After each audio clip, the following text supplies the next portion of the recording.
to some of climate advocates and experts from these communities and get to understand what it actually means, like what climate change impacts actually means to their communities, because we understand that it's actually good to hear from the horse's mouth, right? Yeah, so we're also going to learn about what pastoralism is and why are we really spotlighting the pastoralists and why their voices are really crucial in these discussions around climate change. And lastly, we're going to share some key messages and inputs from these communities, and some of their leaders for COP28. But first, let's do some fun activity. Okay? Yeah. So I want us to divide into two groups, just based on how we are seated. So I would say from in between here. So we have one group and this other group. And I want us to do some imagining. Okay? So each other, just don't have to turn the seat. As a group, two groups. Yeah, you have to look at each other. So you have to be in one group. Okay? So I want us to assume that we are a pastoralist community in your group. And by pastoralism, I mean you are into the practice of keeping animals, that is livestock, and you depend on this livestock entirely for your sustenance.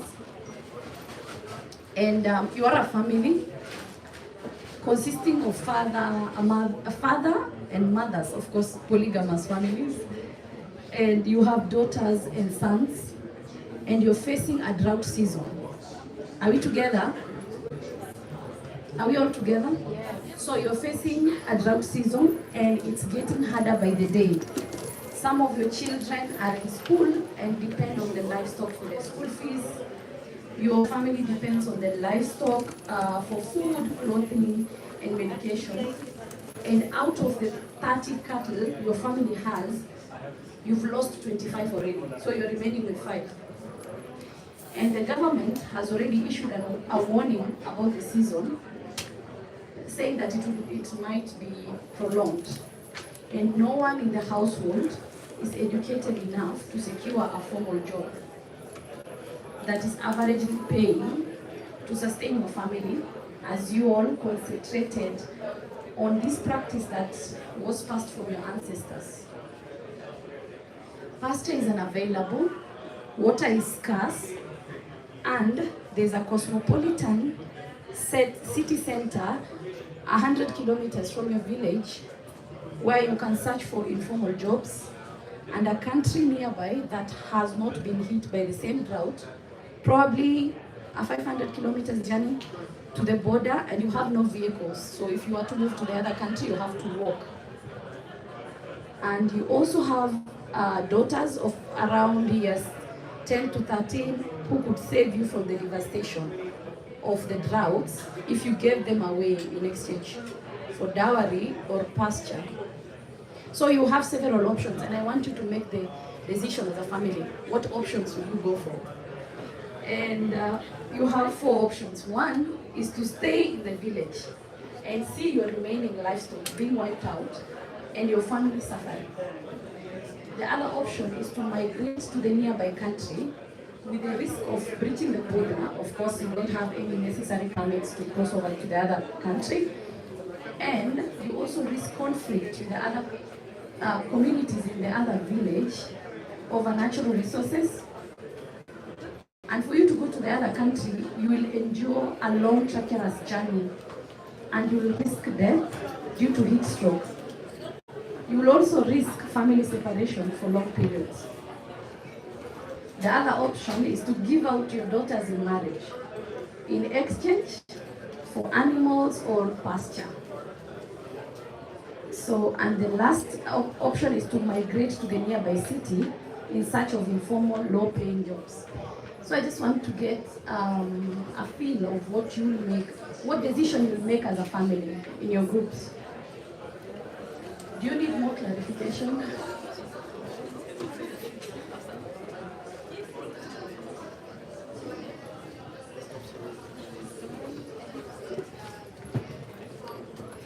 Are we all together? So, in case you want me to repeat, please, the options. So the option is, number one, to stay in the village and see your remaining livestock being wiped out and your family suffering. Number two is to migrate to the nearby country with all the risks of border, breaching the border, conflict with other communities in the next country, and the long treacherous journey that you have to endure for 500 kilometers plus on foot, risking death due to heat stroke, family separation, or long periods.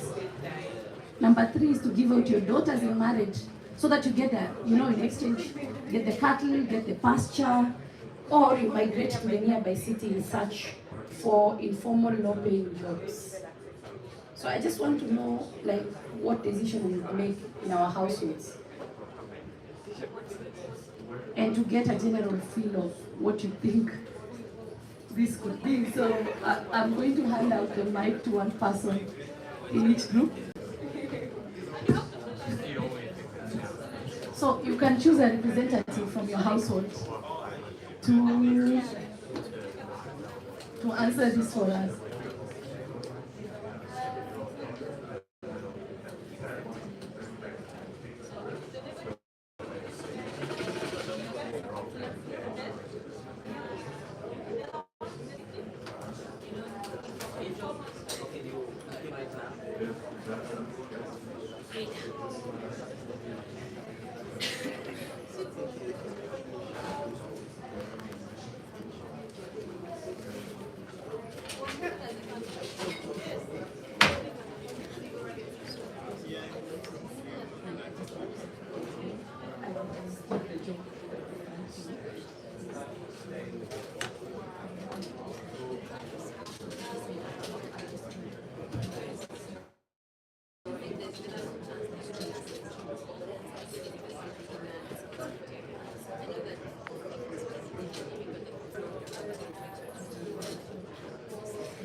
Are we ready?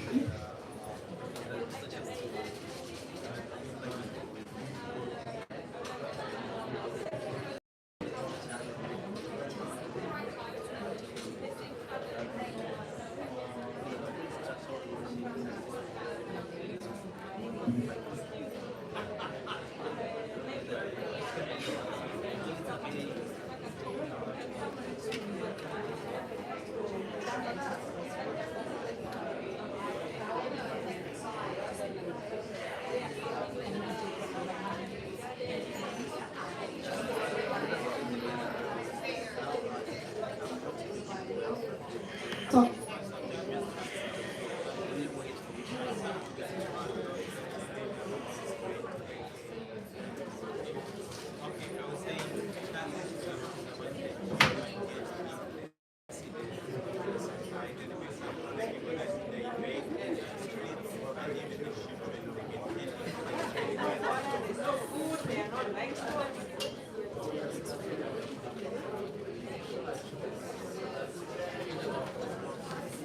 so let's wind up. We really don't have time. So I want just one person from the group to give us your decision and Just tell us why you made that decision.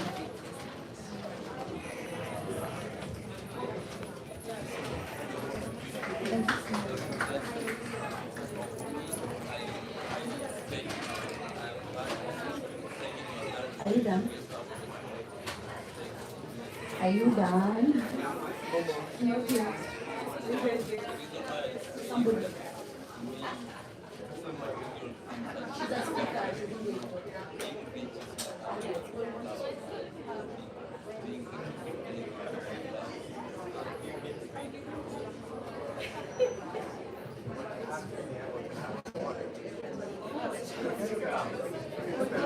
So for our family,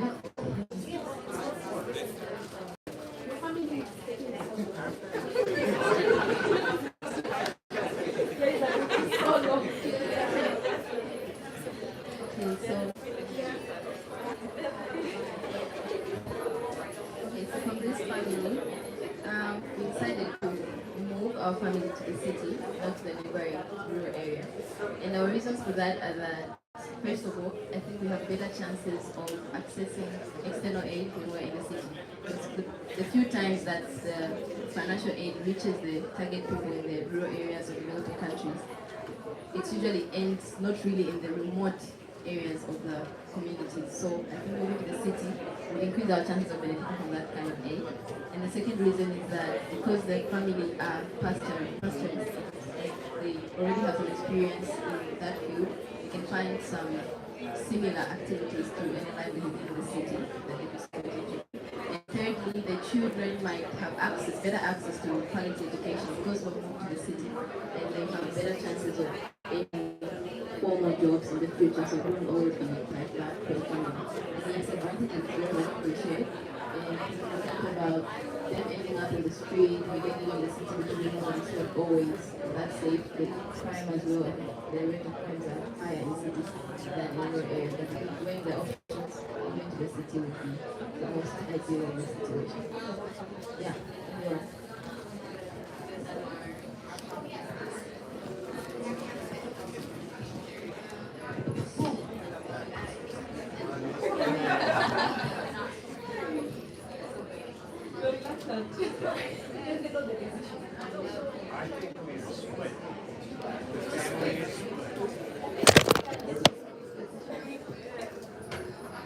Most of us decided that we're going to stay in the village and maybe adapt.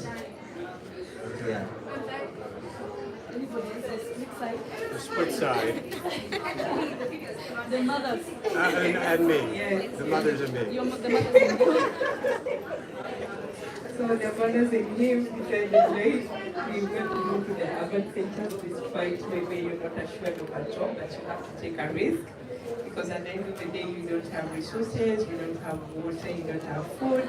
So you've got to look for economic means to sustain the family, which actually more likely going for that poor paid job.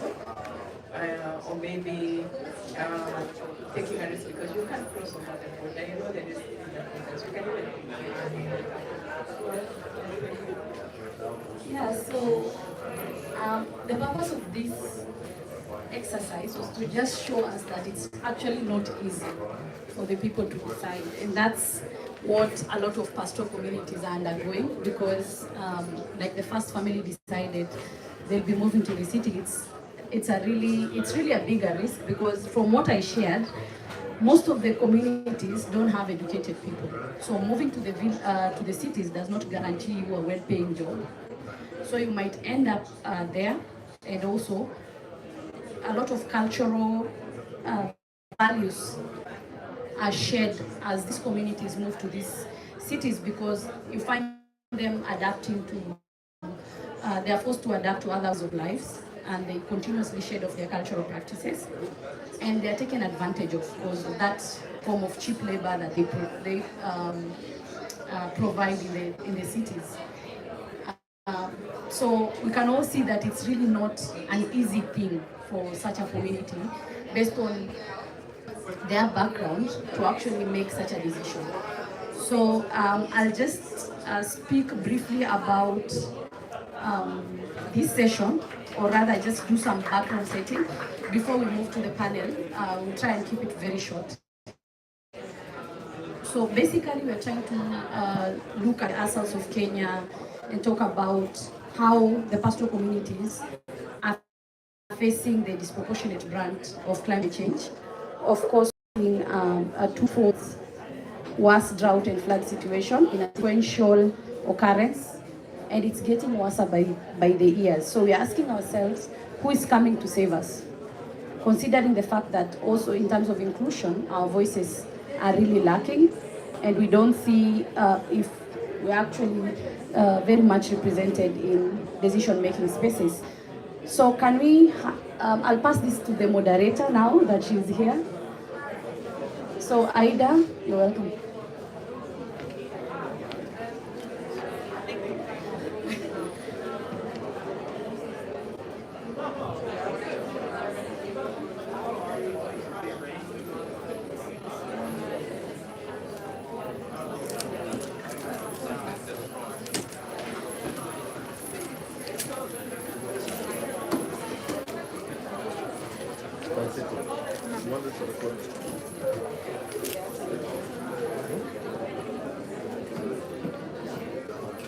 Okay, hi everyone. You're very welcome to this brief session organized by Springs of Arid and Semi-Arid Areas. Thank you so much, Mana. I'm so sorry for being early, but thank you for participating in the activity. So at the moment, we're going to have a short panel discussion, and allow me to welcome the great speakers. First, we have Miss Edith. Please welcome Miss Edith. Encourage, encourage. Miss Edith is a climate advocate and the founder of Nalala Tree Foundation, Maasai Pastoral Community. Then we have Mr. Isaiah. Please welcome Mr. Isaiah.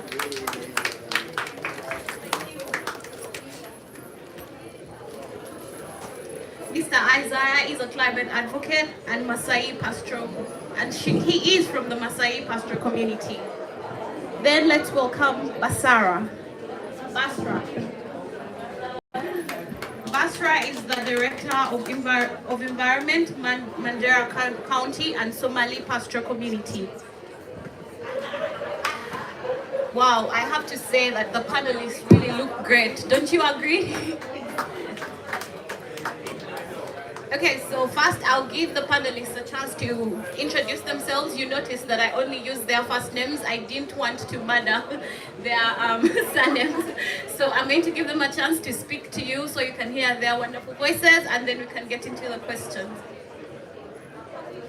Hi everyone. How are you today? We are glad at least all of us made it to COP28, and I'm happy we want to actually represent our communities and our grassroots organizations so we can speak out for our people. And so, as she said, my name is Edith Santian. I'm from Kenya, Narok County, as well as Kajiado, and I'm from the Maasai pastoralist communities, and I advocate for climate justice, so we can be able to fight for our women and our indigenous communities, youth and kids. I mean, the little children don't have knowledge on what is happening to us as Africans and maybe as a world in a whole. So we advocate for climate crisis, but that is not what majorly we do, because for us, we major on tree planting, because trees are everything to us when it comes to climate issues, because in environmental conservation, we are able to solve issues of climate change. So we do tree planting, which actually based on food, because it reduces malnutrition, increases food production, and it also helps conserve the environment and puts money into our people's pockets compared to any other tree. But we are not saying we can plant indigenous trees. We have got to plant indigenous trees as well as exotic, but let's invest in fruit, because we are able to solve issues of climate crisis and reduce malnutrition among us, so young kids, put money into people's pockets so we can reduce poverty and conserve our environment. So I think that is all. Thank you. Hello everyone. My name name is Basra Hussein, and I'm the director in charge of energy, environment, and natural resource. And I come from Mandera County, the northern part of Kenya, and I'm here for climate action. So we'll share our experiences. Thank you. Hello everyone. My name is Kishoy Isaiah. I'm a climate advocate from Kenya, from the Maasai community, and I'm here to share a lot of ideas with you. Welcome. Thank you so much. I think we can all agree they have great voices. So I'd like to briefly hear from our panelists. What are some of the climate change impacts felt by your communities back at home? And what do these impacts mean to the lives of the people in your communities? How grave are these climate change impacts on your communities? I'll start with you, Mr. Isaiah. Yeah.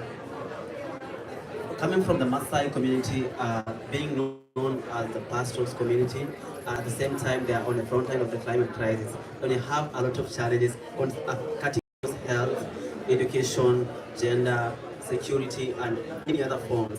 So some of the challenges that we experience as pastoral community is that whenever there is drought, they have to migrate their livestock, working for long distance, searching for water and pasture. At the same time, we find women in the community, they really have to walk long distance in search for water for their kids. At the same time, they have to juggle with the chores at their families. And also, we also have the young voices, especially the young kids who go to school.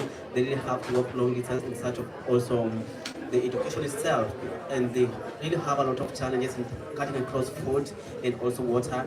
So if you try to see these challenges, they are being exacerbated by climate change, and also they are being accelerated by the impacts of climate change. Then the other thing that we have is that the culture that connects with nature, with the pastoral communities, is really fading away due to the impacts of climate change. Every day if you wake up, or even every day if you hear about these communities complaining about the loss of massive livestock, is due to the impacts of climate change. And then the last thing that we have is that this economic loss due to the impacts of climate change. This community depends on livestock as sort of their livelihood, so you find that losing their livestock every day. Like on March this year in Kenya, most people lost their livestock 100. You find that the pastoral life will sustain you if you have 100 of livestock. If you have like few livestock, it will sustain you because you really have to take care of your kids and your family. So you find that most of them lost their livestock, 100 of them, and they didn't have any compensation against that. So you have to start again from zero, cultivating and also nurturing again livestock. And it takes time for even having 100 of livestock, because they have to bear the brunt of climate crisis every day to adapt your area. And you see like even the livestock themselves are indigenous, not the hybrid one that can really even give that amount. So I think I've shared the three impacts of climate change. Thank you so much. I think many of the impacts that he has shared really hit home. Personally, I'm from Uganda, and many of the impacts of climate change that he's talking about are also felt in our own communities back home. So I'll invite the next panelist to share.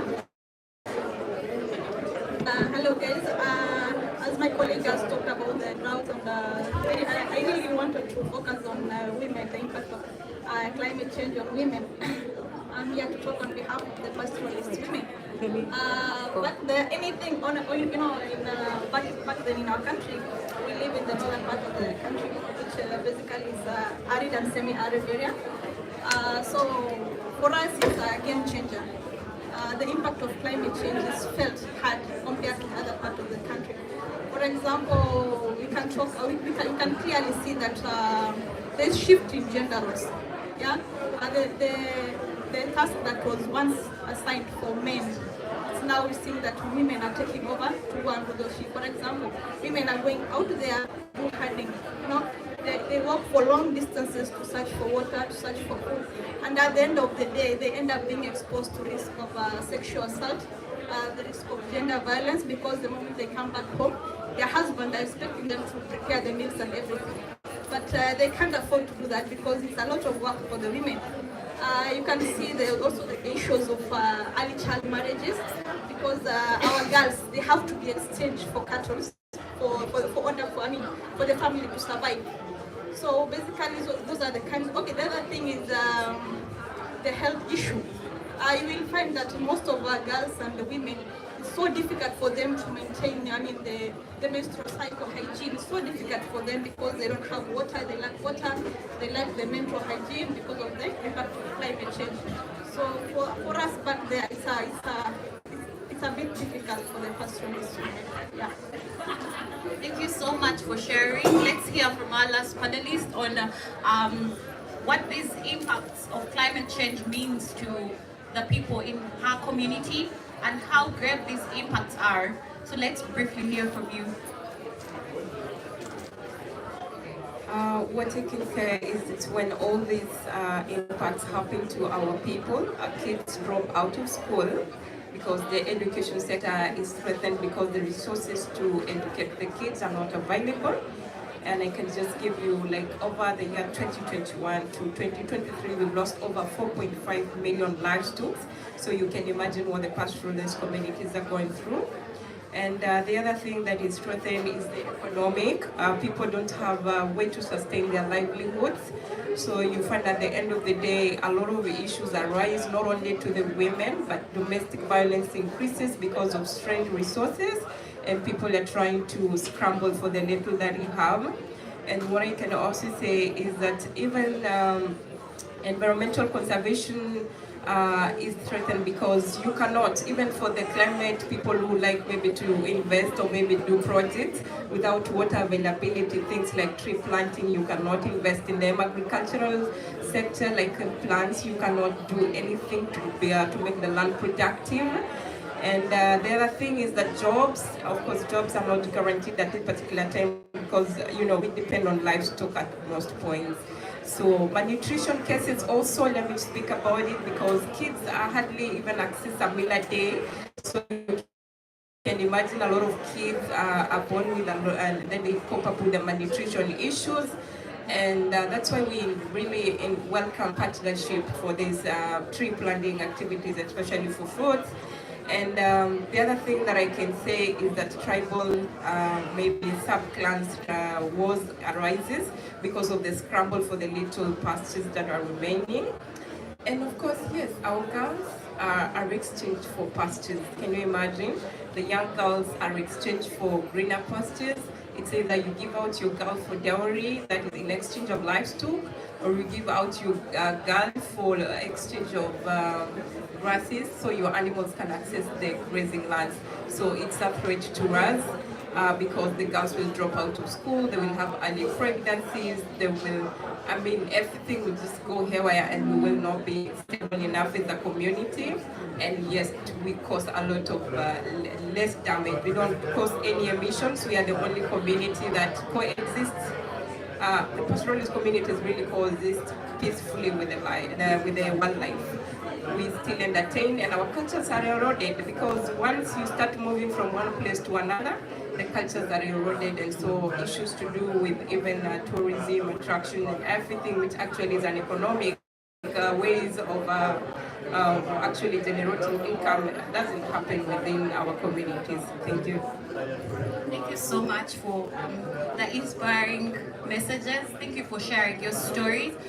Coming to COP28 wasn't easy for many African activists, and I am just so happy to see indigenous people from the Maasai community here today.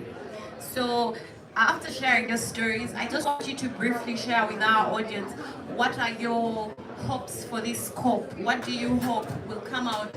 What are your demands at this COP28? So briefly, 2 minutes, kindly share with us.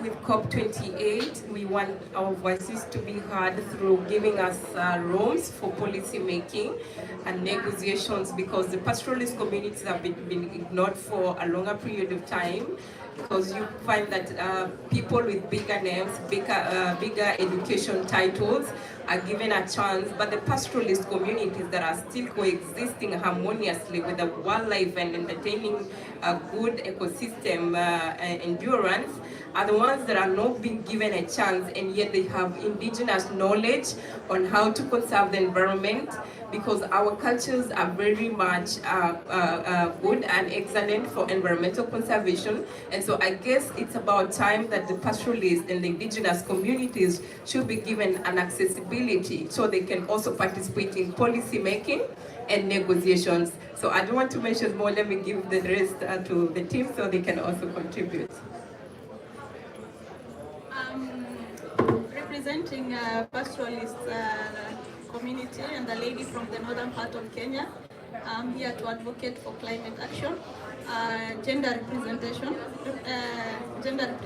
in climate decision in terms of access to, health, access to water, access to education and everything. Also advocating for youth inclusion, because youth are the future of this generation.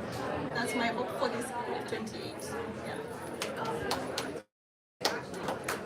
Yeah, I also advocate for the representation of the indigenous voices and also from the pastoral communities youth, because these are most of the people here from the local communities. These are first scope, and we really call for action, also support from the leaders and also partnership of other organizations. And as you all heard that last year the COP27 closed the groundbreaking for the loss and damages fund. So we really call action upon the other leaders also to consider the organization at the grassroots level also. As they operationalize the funds, they should also consider the voices like from the pastoral communities and also from the indigenous communities, so that they can really run their programs, because at the global south generally people have an issue of funding and also running their grassroots projects. So at this COP we really call action, and also we really call also support for the pastoral communities, and also representation is matters a lot, because when we amplify our voices in general, we can really make an impact. And also to our fellow youth activists and also CSOs, organizations and all that, let's push, and also let's push our voices, let's amplify, let's not get tired every day, let's wake up and also make sure that our voices can reach far. Because most of the youth here from the indigenous communities and also pastoral communities, they haven't even maybe they're the one who can easily get information. Like our parents never gone to school so that they can amplify their voices. They are in the village, they are struggling with their livestock, they are struggling with their cost of living and also the way of life. But for us who really understand the climate crisis and also who really understand on how we can even read and post on social media, let's can also try to amplify and also represent our community. Yeah. Thank you so much for those messages. I'd like to just appeal to the audience, now that you've heard the demands of these young pastoralists from indigenous communities of Kenya. It starts with you to help to amplify their messages. Use your privilege, use your influence, use your social media to help amplify the message of pastoralist communities. So at the moment we're going to have a brief Q&A. If you have any questions for any of our panelists, just raise your hand and then they can bring the microphone to you. Okay, so if there is no questions, the panelists are around. You can have a small interaction with them after. But for now, we're going to have a brief photo session if you'd like to have some pictures with the panelists. I would like a picture. Okay, I can have a picture.